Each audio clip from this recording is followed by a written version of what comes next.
Dans cette vidéo, je vais vous présenter un jeu assez simple que j'ai créé sur différents sujets assez récemment. J'ai intitulé ce jeu l'Ordre du Savoir, qui a une petite référence pour moi à Harry Potter. La préparation, vous allez créer des cartes. Donc vous allez avoir des cartes avec des noms d'étapes, les étapes d'un processus, d'une méthodologie, et ensuite vous allez avoir les cartes des définitions de ces étapes, donc des termes et des définitions. Vous aurez autant de cartes de noms d'étapes que de cartes de définition de ces étapes. Moi par exemple, je crée les cartes sur Canva, je les télécharge ensuite en tant qu'image, et ensuite pour faciliter la réutilisation, je les intègre dans un tableau Word. Je vous mettrai tous les éléments suite à la vidéo. J'imprime les feuilles Word avec autant de copies de cartes, de jeux de cartes que je souhaite. Généralement, j'essaye de prévoir au moins 4 jeux, puisque je mets les apprenants en équipe de 3 à 5 personnes. Avec 4 jeux, ça couvre 20 apprenants. Peut-être en faire plus de jeux de cartes si vous avez des groupes plus importants, parce que au-delà de 5 personnes, souvent 1 ou 2 personnes qui se mettent en retrait. Une fois qu'elles sont imprimées, je les plastifie et je les découpe ensuite au massicot. Je préfère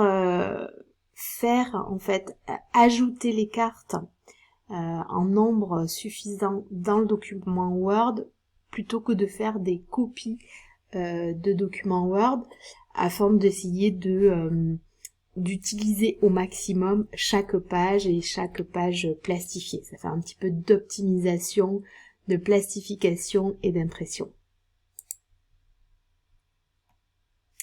Les consignes, donc à donner à vos étudiants, vos apprenants, vous leur donnez un jeu de cartes par équipe. Ils vont devoir associer termes et définitions dans un premier temps. J'essaye d'avoir un buzzer ou un poète que je pose sur mon bureau. Quand l'équipe a fini, elle vient buzzer. Il y a une petite notion de compétition, de quel est le premier qui finit. Je regarde les associations, je mets de côté celles qui sont fausses. Ils ont le temps de réorganiser, le temps de corriger. Et si certaines équipes ont fini avant, c'est elles qui vont corriger les autres équipes.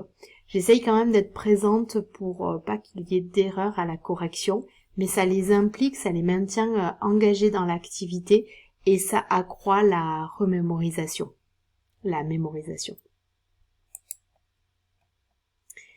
Dans un second temps, une fois que les termes ont bien été définis, alors en fonction, vous pouvez faire une étape ou l'autre, on va replacer ces étapes dans le bon ordre.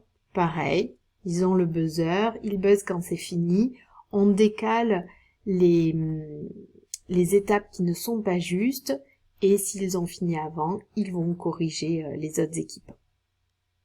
Quelques exemples, ça peut être les définitions et les étapes d'une formation, d'un projet, l'organisation d'un événement, de la création d'une entreprise, d'un process qualité, d'une méthode ou encore d'un logiciel pour vraiment comprendre quelles sont les différentes fonctionnalités. C'est peut-être pas tellement la définition, mais quel est le rôle de chaque fonctionnalité et dans quel ordre on doit les utiliser.